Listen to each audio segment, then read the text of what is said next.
Comme promis, il faut que je fasse un petit effort aujourd'hui pour faire une vidéo. C'est une vidéo qui est beaucoup plus sobre, hein. Je suis un peu plus calme, un peu plus reposée.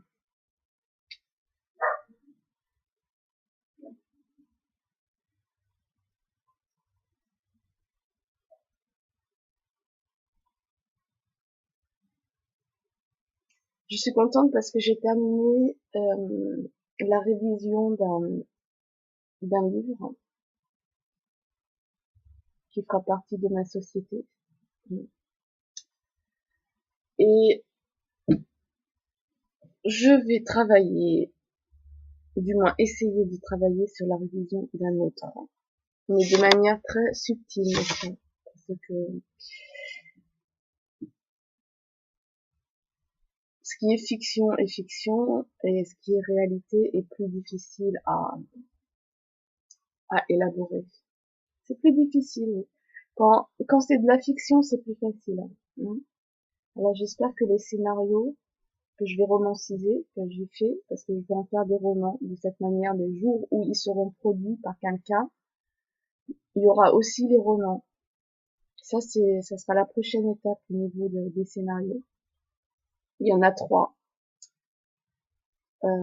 Peut-être il y aura un recueil de nouvelles avec mes autres petites histoires et donc ça, plus il y a un roman qui n'est toujours pas terminé, un thriller, et ensuite il y a voilà, et ensuite il y a la 3e pyramide des romans, c'est des essais beaucoup plus forts, des essais qui ont pour objectif vraiment d'aider le monde à trouver une sorte de réconciliation, voilà, planétaire autour de quelque chose qui ne devrait pas faire l'objet de tant de difficultés. Donc ça, cette 3e pyramide, comme je l'appelle, est plus euh, subtile, hein, plus subtile, plus profonde, et demande puisque pour les réaliser, j'ai besoin de parfois de me retirer, voilà, de me retirer dans la nature généralement, parce que je dois me mettre en union parfaite avec avec une certaine réalité qui n'est pas celle des hommes, n'est-ce pas? Donc c'est dans cette union parfaite où je suis seule, bien sûr pas dans les conditions où j'ai été il y a quelques mois, enfin il y a un an et demi, bien que bon au début c'était un enfer, hein, les 4 premiers mois, mais j'y ai pas du tout. Pour moi c'était pas un enfer, j'étais comme en vacances, donc j'ai pas du tout pensé le mal et j'étais sûre que j'allais revenir très rapidement. Et puis même si j'étais pas sûre, de toute façon j'étais sûre que tout rentrerait dans l'ordre, au moins au niveau de mes financements, tout ça. Et ça n'a pas été la réalité. J'ai dû prendre des décisions importantes. Décisions que j'ai prises en réalité au mois de décembre 2012. Voilà. Début du mois de décembre, enfin, je dirais 2e semaine du mois de décembre 2012, où j'ai décidé de définitivement me retirer jusqu'à ce que les choses aillent mieux dans un coin du désert et de demander l'aide de Dieu cette fois pour me sortir du monde de la jungle humaine dans laquelle de laquelle je n'aurais pu jamais revenir, hein. Heureusement, j'ai été très guidée et oui, je dois le dire, hein, j'ai donc on va dire 4 mois, voilà, 4 mois. Donc ensuite pendant 5 mois, et 4 mois total, 5 mois, j'ai commencé de nouveau une quête. Et c'est-à-dire j'ai lu, voilà, tous les jours, prié tous les jours. J'ai demandé une aide totale, hein, de la part de notre créateur. Parce que là, je lui ai dit, Je ne, voilà. Donc, je lui ai demandé une aide totale du créateur. J'ai dit, si tu veux vraiment que je reste sur terre, je dis, mon, eh bien, sauve-moi. Parce que moi, j'arrête. J'arrête de demander à qui que ce soit. Maintenant, je reste là, voilà, à cet endroit. Et si tu veux me sauver, parce que tu penses que j'ai quelque chose à apporter au monde, dans ce cas-là, sauve-moi. Bon, c'était quelque chose, si on n'a pas la foi en Dieu, je ne demande pas aux gens de le pratiquer, hein, parce que faut avoir une sacrée foi en Dieu, c'est-à-dire une vraie foi, pas une foi, ah non, voilà, je fais semblant de croire, non, il faut vraiment y croire. Eh bien, ça a marché. Et j'en ai tiré de ce pèlerinage, un premier pèlerinage total, hein, parce que j'avais jamais été dans ces conditions, jeûne, tout. Et lecture intensive, non seulement d'un seul livre saint, et c'est là où maintenant mais de tous les livres saints, c'est-à-dire les trois. De cela, bien évidemment, cela ne s'est pas fait seulement, il n'y a pas simplement eu des lectures et des prières, mais il y a eu aussi une traduction d'une certaine volonté de Dieu qui m'a guidé ma main pour écrire son intention pour les hommes et l'humanité du XXIe siècle. Cela en a résulté par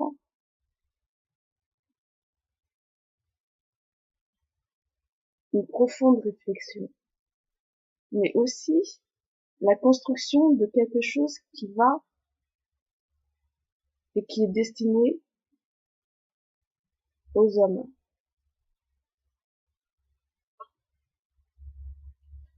Alors bien sûr, ça commence par la rédaction. La rédaction, ça a commencé par la rédaction de de la troisième partie du livre qui concerne cette troisième pyramide. Et comme je vous dis, il faut vraiment avoir la foi en Dieu, parce que je n'ai fait que me laisser guider par lui. Certains me croiront, de toute façon, je ne viens détruire rien du tout. Je ne détruis rien, aucune fois. Je viens seulement, exactement comme Jésus voulait faire quand il est venu sur terre. Voilà. La voie médiane, la voie du milieu. Parce que il existe ces deux extrêmes. Il y en a deux extrêmes. Ces deux extrêmes qui sont toujours et ont toujours été autour de moi, mais Dieu m'a toujours recentré au milieu pour que je reste en équilibre, pas pour que je pense vers l'un, même si parfois la balance était comme ça, ou que je pense vers l'autre, même si la balance était comme ça. Revenir comme ça, au milieu. Et c'est ce message qui doit être transmis à certains hommes, femmes aussi, pas simplement aux hommes.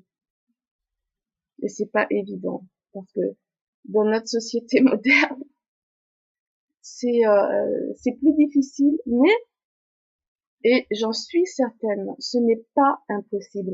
Mais il faut rester, et c'est difficile, mais ça demande une force et surtout ce que j'appellerais une tutelle, une béquille, vous savez, une canne. Ça demande une canne, voilà, un bâton.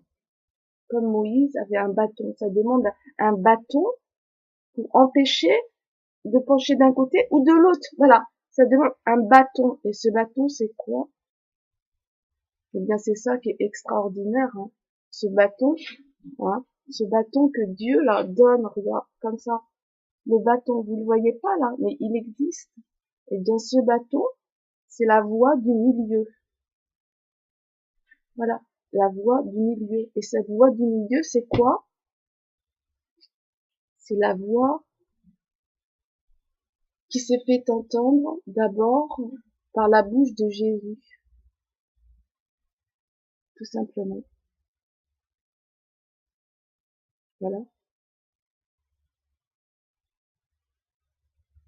C'est assez extraordinaire parce que n'oubliez pas que Jésus a été crucifié au milieu. La croix était au milieu de deux bandits. Vous voyez comment Dieu agit? Dieu dit, non, choisissez le milieu. Voilà, le milieu. Mais là, maintenant, ce milieu, aujourd'hui, au XXIe siècle, les chrétiens, eux, la connaissent, cette voie du milieu, la voie de Jésus. Mais les non-chrétiens la connaissent pas. Vous comprenez ça? Et cette voie du milieu s'adresse aux non-chrétiens. Sans vouloir imposer une conversion ou sans vouloir imposer des rites. Non, c'est la redécouverte de la voie du milieu. Pour tous. Et je dirais même, moi qui suis une grande admiratrice de Gandhi. À son époque, il y a des chrétiens très sages, comme un écrivain français qui était très surpris par ce personnage, parce que c'est un personnage qui était extrêmement christique dans sa manière de voir et de penser. C'est-à-dire que c'était un homme qui était absolument incroyable. C'est un homme qui, il faut lire son autobiographie, ce qu'il a écrit lui-même pour comprendre que c'était un homme exceptionnel. Il faut lire ses propres mots, ce qu'il a écrit, parce que honnêtement, comment est-ce qu'un homme est capable d'avoir des réactions, des pensées de la nature que Gandhi avait? Un homme, je parle d'un homme, une femme, ça serait plus facile, mais un homme qui a été confronté à la haine, au racisme, à tout ça, comment est-ce qu'il a été capable, c'est un miracle pour le XXe siècle. C'est un miracle qu'un homme comme ça ait existé. Il faut vraiment lire son autobiographie, ce qu'il a écrit, même son autobiographie, et les mots, bien sûr, les citations, etc., qu'il en a tiré. Eh bien sûr, des gens ont été attirés à son époque par cet homme. Comment cet homme pouvait dire des choses comme ça? Alors, et des chrétiens, bien sûr, ont dit, mais écoutez, Gandhi, est-ce que vous êtes chrétien? Parce que son message ressemblait au message chrétien, noir pour blanc, avec une similitude quasi parfaite. Quasi parfaite. Non mais là, on arrive à un personnage Gandhi qui ne faisait que pardonner alors qu'il était innocent. Il pardonnait pour des coupables et il se punissait lui-même jusqu'à ce que les coupables arrêtent de pécher. Il faut relire Gandhi, son histoire, pour comprendre jusqu'à quel point cet homme est allé.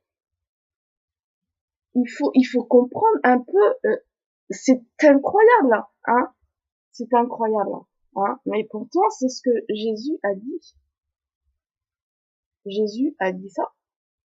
Alors c'est pour ça qu'il y a des chrétiens qui ont demandé à Gandhi, mais écoutez, vous êtes chrétien, c'est pas possible.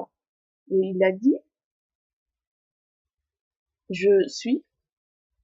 il a dit, je n'ai pas été éduqué dans le christianisme, je suis hindouiste, mais je suis contre les castes, bien évidemment, le message de Jésus, Toutes les créatures de Dieu sont égales devant Dieu, Comment ce petit homme, non mais c'est extraordinaire, comment un petit homme comme cela, qui a été élevé dans une Inde qui était complètement déchirée, parce que séparé de sa culture, soumis à une colonisation intensive depuis des siècles, comment ce petit homme en est arrivé à devenir aussi grand? Aussi grand, parce que honnêtement, et moi à chaque fois j'admire sa vie, et j'ai lu son autobiographie à l'âge de 20, 21 ans, Ça m'a bouleversée. Je me suis dit, ça m'a bouleversée. Je me suis dit, mais c'est impossible qu'un homme comme ça, jusqu'à ce point-là. Et là, je vous dis, Gandhi était même plus grand que tous les autres. Hein. Gandhi était même plus grand que tous les autres, parce qu'il faut lire ce qu'il a fait. Il s'est puni lui-même pour les fautes que d'autres, ses adeptes, avaient commises afin qu'il change de comportement. Ça fait réfléchir, hein. Ça fait vraiment réfléchir. Donc c'est pour ça vraiment, je conseille à tout le monde de lire les mots de cet homme. Parce que vraiment, à part Jésus, qui s'est sacrifié pour les hommes, pour l'humanité, Donc, alors maintenant, on va parler de ce qui se passe maintenant en Inde, au Pakistan, Voilà. Est-ce que le message de Gandhi a été complètement compris?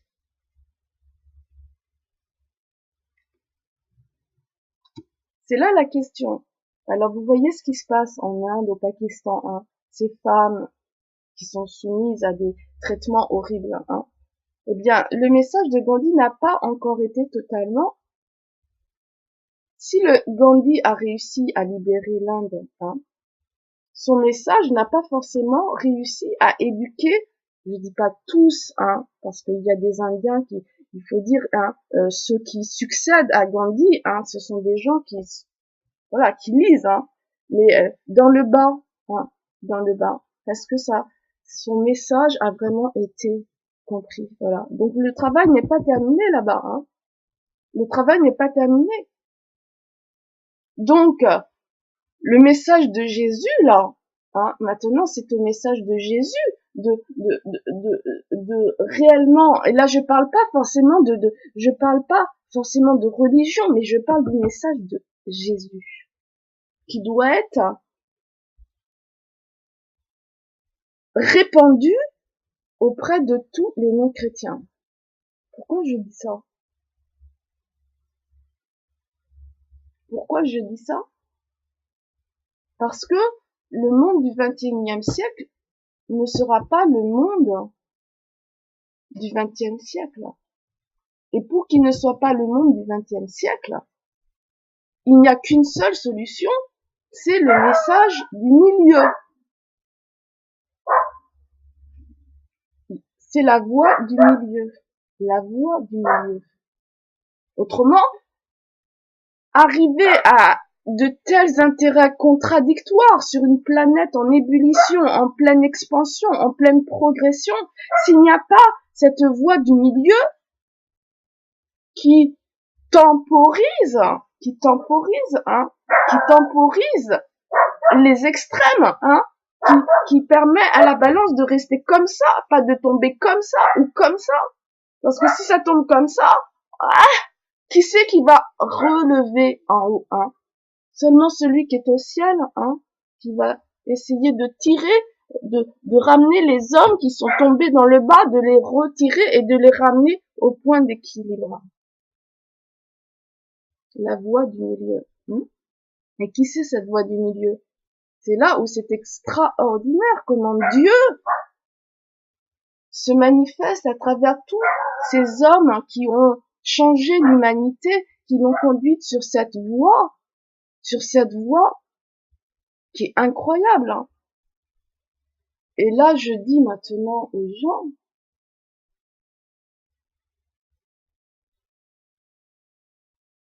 et je vous l'affirme, ce bâton que Dieu met là dans les mains, ce bâton, c'est ce que l'homme dans son humanité dit, ce bâton, c'est la voie du milieu.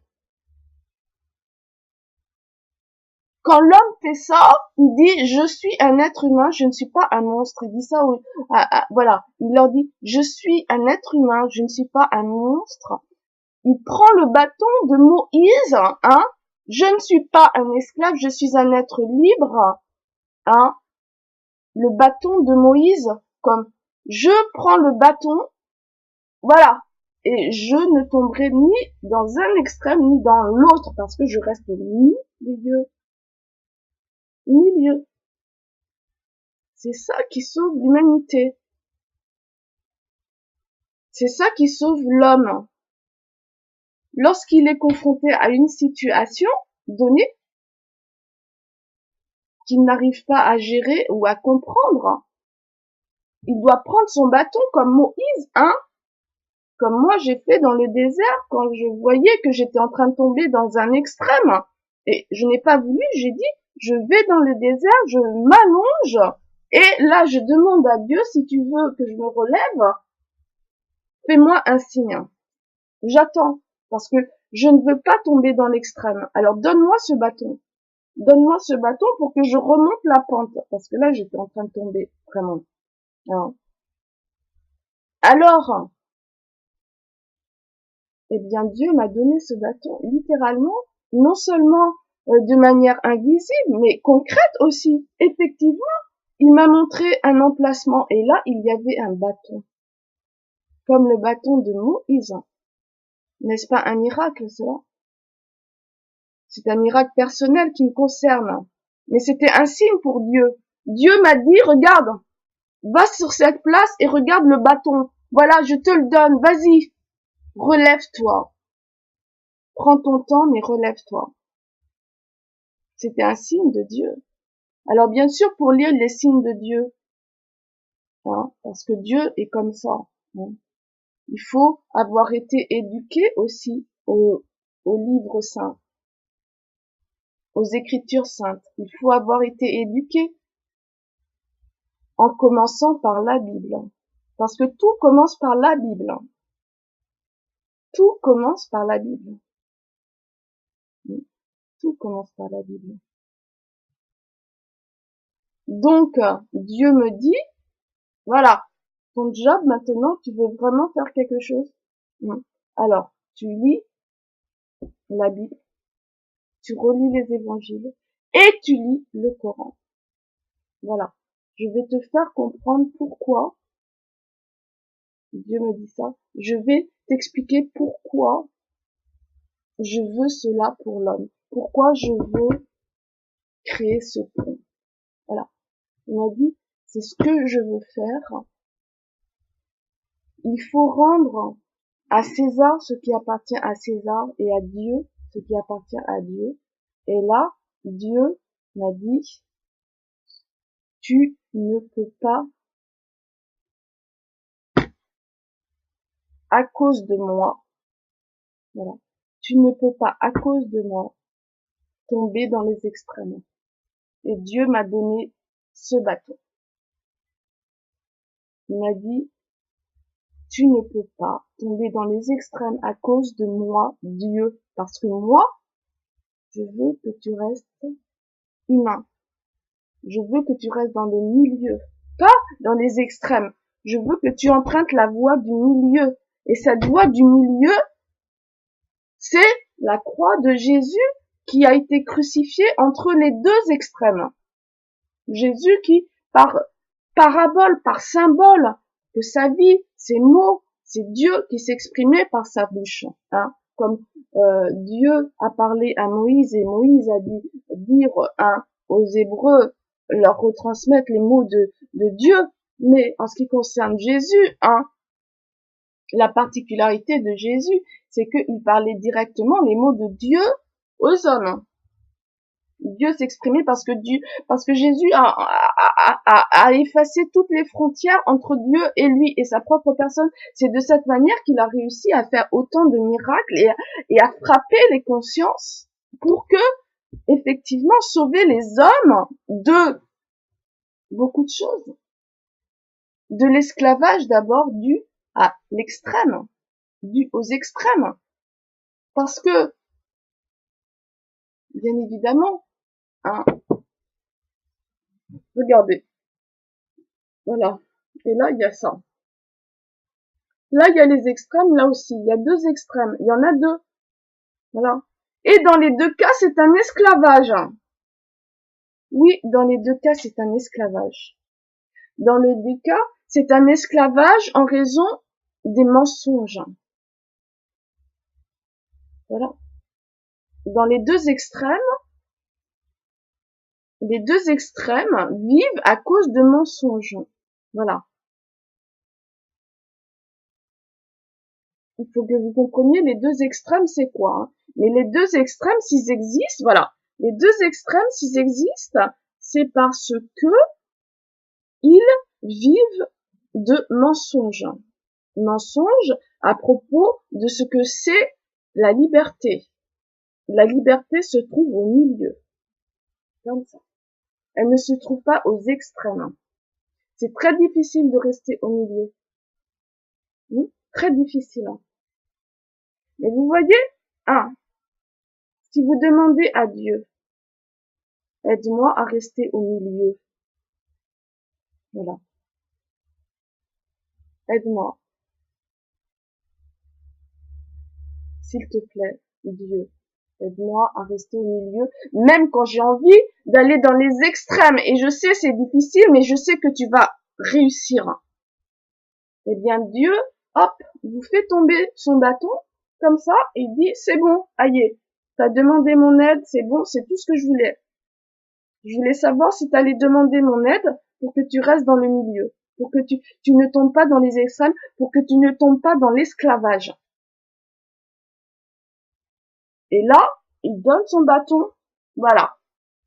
Ce bâton, hein, c'est un symbole, le symbole de la liberté pour tous, hein, pour tous les hommes.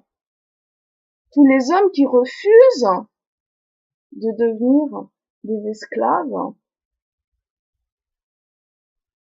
sans pour autant devenir des monstres. Vous comprenez ça? Voilà. C'est pourquoi, non mais vous vous rendez compte, le message de Jésus est extrêmement incroyable.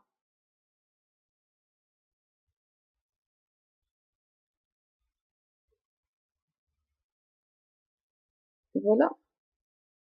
Le message de Jésus dit, je vous propose de combattre pour vos droits en restant des humains. En ne devenant pas des monstres. Voilà. C'est ce que Moïse aussi a dit. Moïse a dit à son peuple, ne devenez pas des êtres, non. Il dit non. Il dit,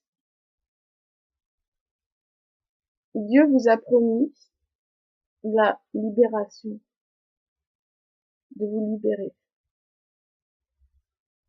Et là, quand Moïse ramène cette table des lois, hein, du haut de sa montagne, il ramène ça à son peuple, là, qui est dans le désert, et il s'aperçoit qu'ils se sont tournés vers des cultes idolâtriques en se comportant de manière, il a dit, il s'est mis en colère. Il a dit, mais qu'est-ce que vous avez fait de l'or qui était destiné à construire vos villes, à construire vos maisons, à construire tout ça? C'est parti où?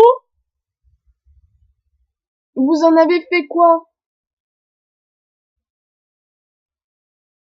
Ce que Dieu vous a donné, vous avez voulu en faire un culte à des choses et avec des comportements immoraux. Avez-vous vu dans l'état où vous êtes? Alors Moïse s'est senti trahi par son peuple. Il s'est senti trahi. Il a dit, j'ai fait tout ça, pourquoi? Pourquoi j'ai tout fait ça? Pourquoi? Pour que je regarde, que je vous vois avoir des comportements horribles, sodomites, tout ce qui est interdit par Dieu. Vous avez fait ça pendant moi, tout, hein. J'étais là-bas, en train d'essayer de demander à Dieu comment je vais essayer de les sortir du désert, hein. Comment je vais essayer, moi, hein. Et là, il est resté. Dieu lui a donné les commandements, les 12 commandements, la loi des 12 ou des 10 commandements. Bref, les commandements qui permettront à cette communauté de survivre dans le désert. Attention. C'est important.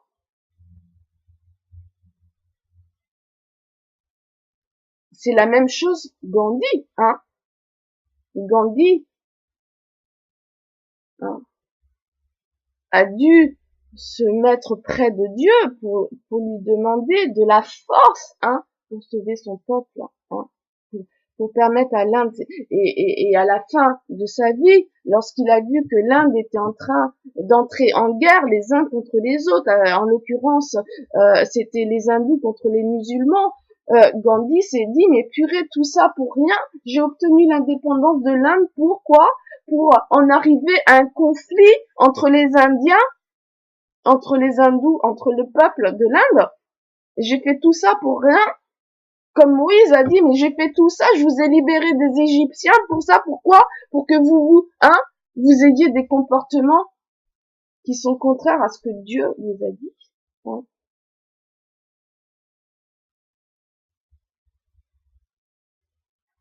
Quelle leçon, hein.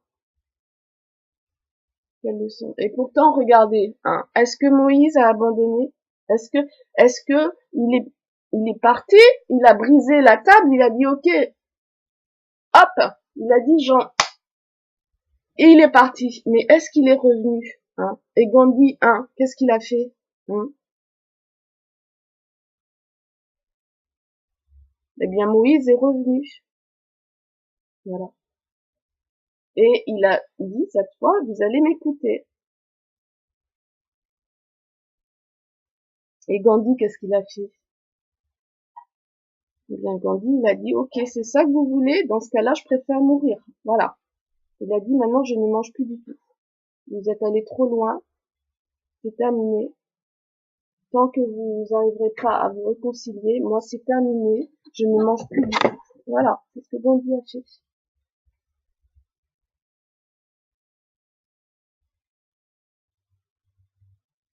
J'arrête de travailler. Gandhi a dit, j'arrête de travailler, débrouillez-vous entre vous, continuez, j'en ai rien à foutre, moi je ne mange plus, si vous avez besoin de moi, ok. Sinon, bah, continuez, hein, vous massacrez les uns les autres, hein, parce que franchement, moi, hein, ça m'intéresse plus.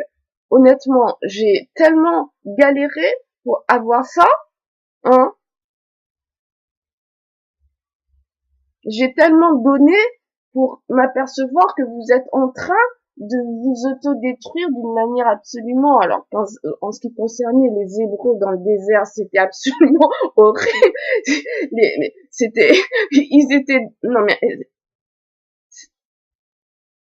et puis Gandhi, ben c'est pareil, Gandhi, non, non.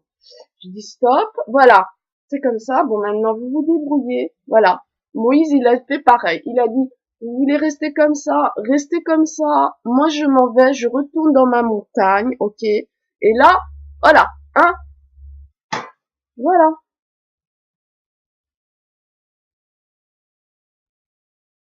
quelle leçon,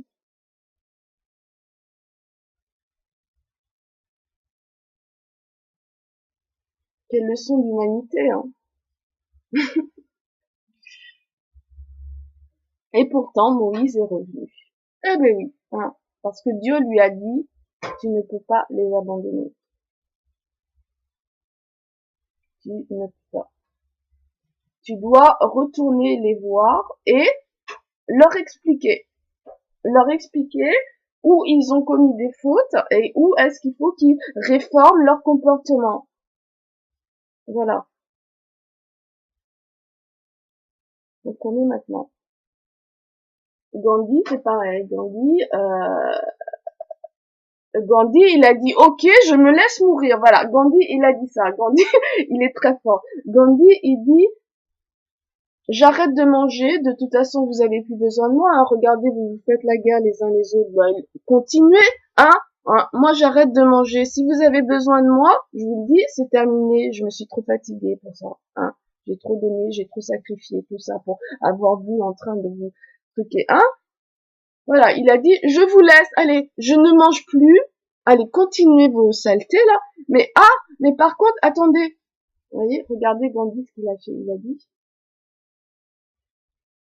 mais j'accepte de vous recevoir et de vous écouter. Voilà. Il a dit, mais je ne mange plus. Vous n'avez pas besoin de moi, regardez, allez-y. La preuve, si vous aviez besoin de moi, vous ne seriez pas en train de vous battre, hein. Donc ça veut dire que vous avez plus besoin de moi. Mais par contre, je veux bien que vous veniez à mon chevet de mon lit de mort, hein. Si vous avez envie de me parler, ça me dérange pas. Voilà. Alors vous avez envie de me parler, mais par contre, je ferai rien pour vous, hein. Non. J'arrête de manger. Vous avez choisi ce que vous avez choisi. Allez-y, hein. Vous n'allez pas respecter ce que je vous ai dit, donc ça veut dire que vous avez plus besoin de moi. C'est exactement ce que Moïse a fait. Il a dit, ah, vous n'avez pas besoin de moi. Il a cassé la table des commandements. Voilà, il a dit, vous n'avez pas besoin de moi. Très bien.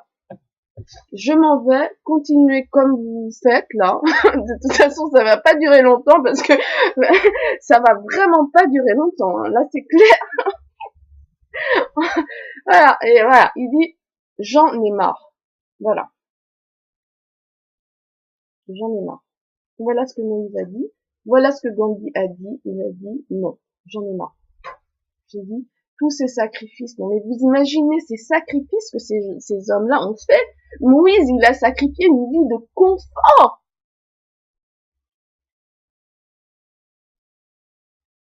Il vivait, c'était le demi-frère du pharaon d'Égypte.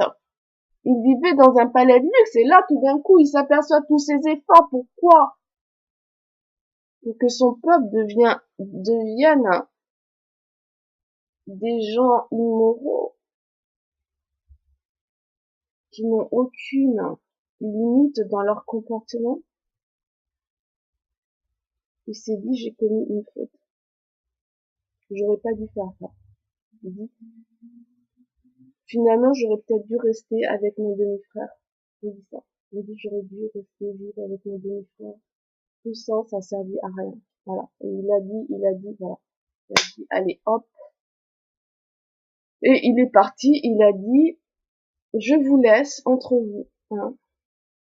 Des fois, on fait des erreurs, il faut avouer cela. Et il est reparti dans la montagne et il a demandé à Dieu pourquoi j'ai commis cette erreur.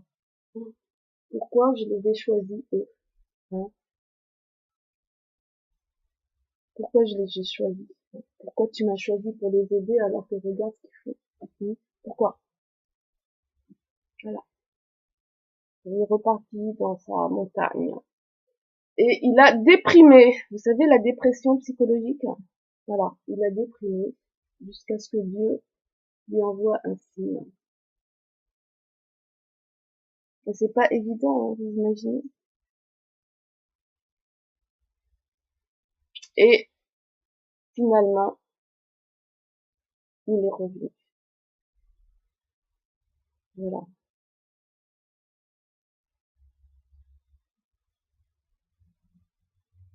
Quel enseignement, hein. Alors aujourd'hui, voilà, le bâton de Moïse, hein, de la liberté, destiné à tous les non-chrétiens aussi, hein, voilà, tous. C'est ce bâton que Gandhi aussi tenait, sauf que il fait partie aussi de ces gens-là, vous savez, hein.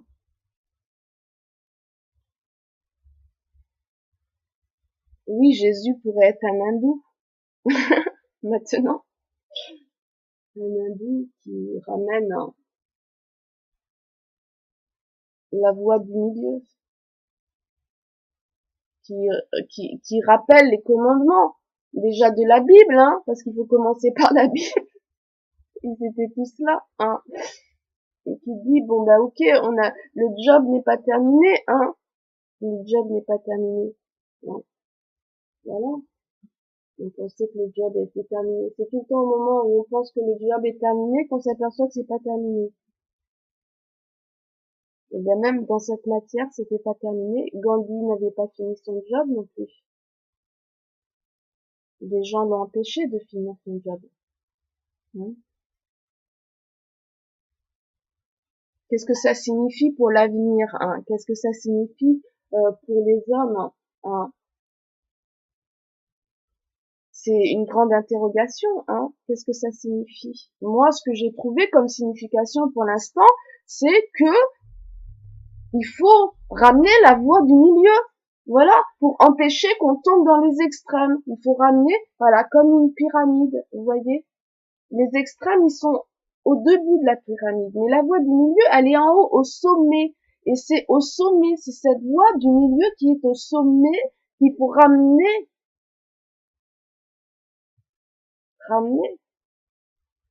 dans l'humanité. La voie du milieu. Comme ça.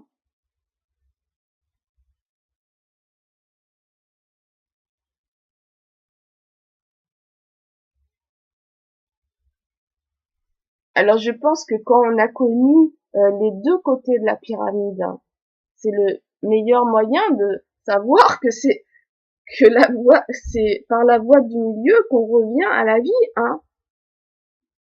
Voilà.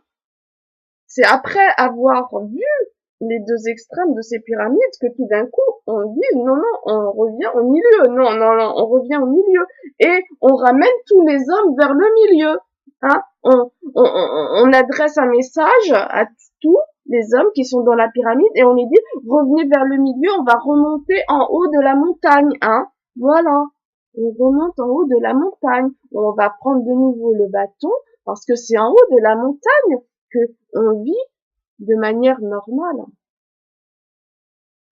Vous comprenez? La voie du milieu. Voilà. La voie du milieu, regardez ça. La voie du milieu.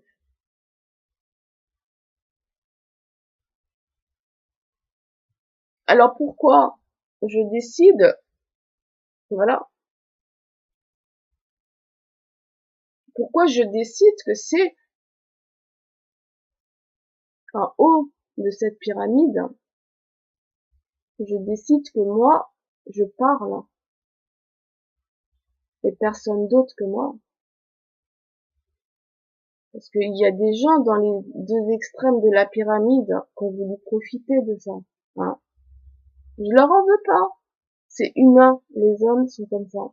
Mais sauf que non. Maintenant, à un moment donné, il faut que ça se termine. Donc il faut revenir vers la voie du milieu. Ceux qui veulent rester dans les extrêmes, c'est leur problème. Mais s'ils ont entendu ma voix, la voie du milieu, ils vont savoir que c'est cette voie qui va les sauver. Parce que c'est la voie qui est absolument incroyable et qui a sauvé des civilisations entières, des hommes, qui a sauvé de nombreuses personnes qui étaient tombées dans les extrêmes. Parce que Dieu est miséricorde.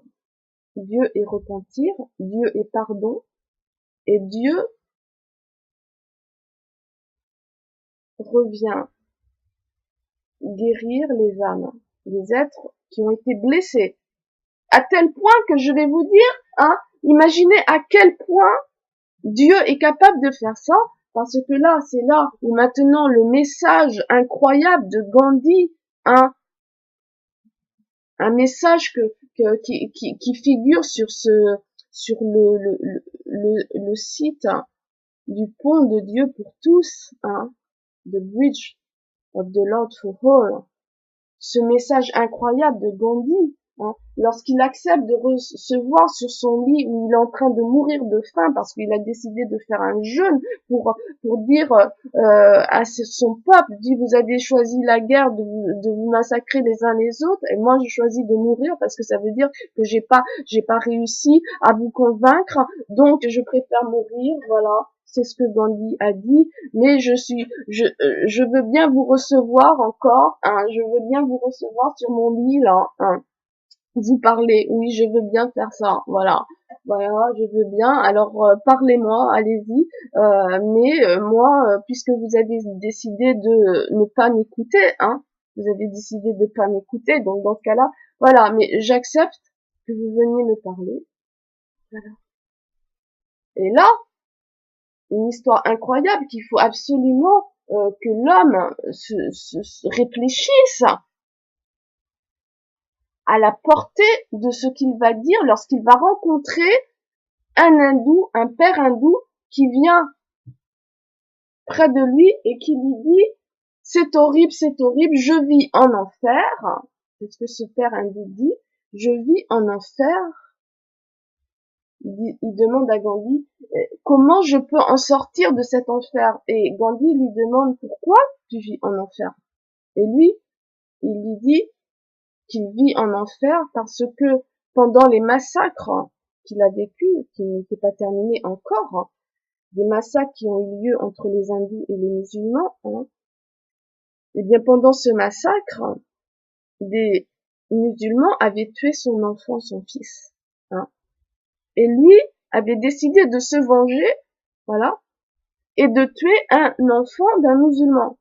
Donc, ce père hindou dit, j'ai commis un acte horrible. Il s'était rendu compte qu'il aurait jamais dû faire ça, même si c'était par vengeance. Il a dit, je vis en enfer. Il dit, je n'ai plus envie de vivre. Il dit, je n'ai plus envie de vivre. Et là, écoutez bien ce que Gandhi lui dit. Et là, c'est quelque chose que l'homme doit réfléchir sur ça, parce que c'est absolument époustouflant. Comment est-ce qu'un homme, eh bien moi je dis c'est Dieu, c'est Dieu qui parlait par la bouche de Gandhi. Il lui dit, tu veux sortir de l'enfer? Le père hindou dit oui. Eh bien je vais t'indiquer une voie. Et le père hindou dit, c'est quoi cette voie? Il dit, tu vas adopter un enfant musulman dont les parents ont été tués pendant le conflit. Tu vas l'aimer comme si c'était ton propre fils. Et tu vas l'éduquer dans sa religion. Et Gandhi dit à ce père hindou, c'est de cette manière, tu vas sortir de l'enfer. Vous imaginez comment un homme a pu dire cela? S'il n'était pas près de Dieu.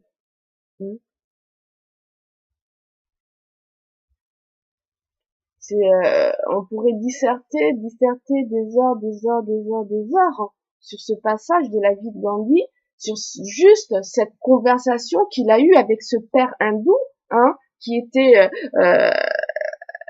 déchiré parce que il avait perdu son fils et il avait commis cet acte irréparable qui est le meurtre. Le meurtre, c'est un acte qui est irréparable, sauf si Dieu a décidé de lui dire que peut-être il y a une voie pour qu'il soit sauvé de l'enfer, Mais cet homme, déjà, le fait qu'il ait avoué à Gandhi, il a dit, mais c'est horrible, j'aurais jamais dû faire ça. Et bien, juste ça, déjà, il était sauvé quelque part. Déjà, et c'est pour ça Gandhi lui dit, tu vois, déjà, juste ça, comme Jésus aurait dit, ta foi t'a sauvé, tu vois, parce que tu te rends compte que ce que tu as fait, c'est horrible. Tu as violé le commandement sacré de Dieu. Et tu l'as avoué. Voilà. Incroyable, Mais ça, c'est ce que Gandhi, Gandhi dit à cet homme.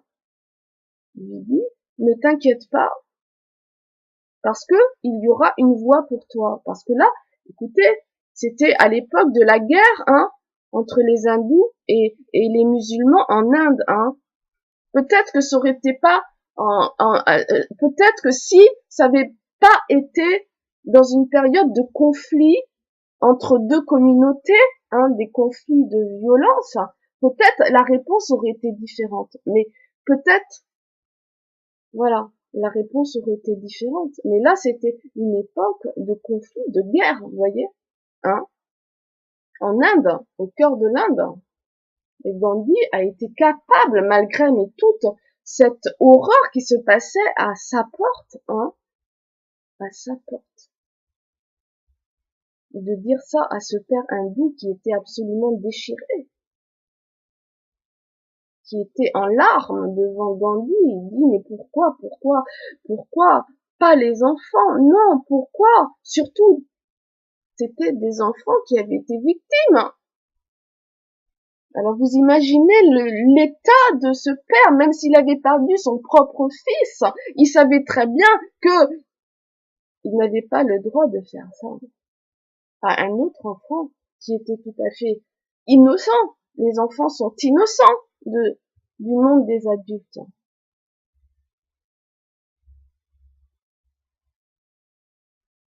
Alors il a dit, Gandhi, et c'est ça qui est magnifique, il dit, tu peux sortir de l'enfer.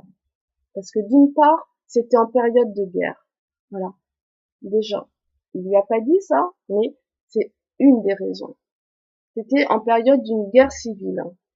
Mais par contre, ce que Dieu va te demander là, hein, c'est de donner tout ton amour et un amour total à un enfant musulman, hein. C'est spécial, hein. Tu devras l'élever comme un musulman, lui donner tout ton amour. Attention, pourquoi il a dit ça? Moi, je sais pourquoi. Parce que, et là, maintenant, je vous dis pourquoi c'est important ce moment, hein, que Gandhi a avec ce père hindou. Parce que il sait qu'en faisant cela, hein, en faisant cela, en disant à ce père hindou, fais ça, ça, ça. C'est comme ça, il va mettre la graine, il va planter cette graine, hein, cette graine qui va faire que un enfant musulman aimé d'un hindou qui n'est pas de sa religion, voilà, aimé et respecté par quelqu'un qui n'est pas de sa religion, plus tard deviendra comme Gandhi, adoptera la même voie si un jour on lui demande de se lever contre des non-musulmans. Avez-vous vu la grandeur de Gandhi, capable d'avoir cette vision alors qu'il est en train de mourir de faim sur son lit, là, hein? Alors là, c'est des réflexions incroyables, hein? Des réflexions incroyables, mais c'est la réflexion. Pour moi, c'est une des réflexions majeures que l'homme doit réfléchir. Gandhi, juste avec ce passage, avait compris qu'il avait gagné la guerre entre les non-musulmans et les musulmans. Juste avec ce passage. Parce que il avait planté cette petite graine. Voilà. Cette petite graine qui deviendra grande. Et c'est cette graine qui doit, voilà, la petite graine. Voilà. Alors, je vous invite à réfléchir sur ce passage extraordinaire, hein, de Gandhi. Voilà, c'est magnifique. Bon, bien, ouh là là, ça fait déjà 53 minutes que je parle. Voilà, je peux pas m'empêcher de parler, mais quand je vois les magnifiques choses que Dieu fait pour l'humanité, je peux pas m'empêcher d'admirer comment il fait cela d'une manière parfaite. Alors réfléchissez et surtout revenez vers le milieu, la voie du milieu. Voilà. Allez. Je vous souhaite une bonne journée et à demain. Merci.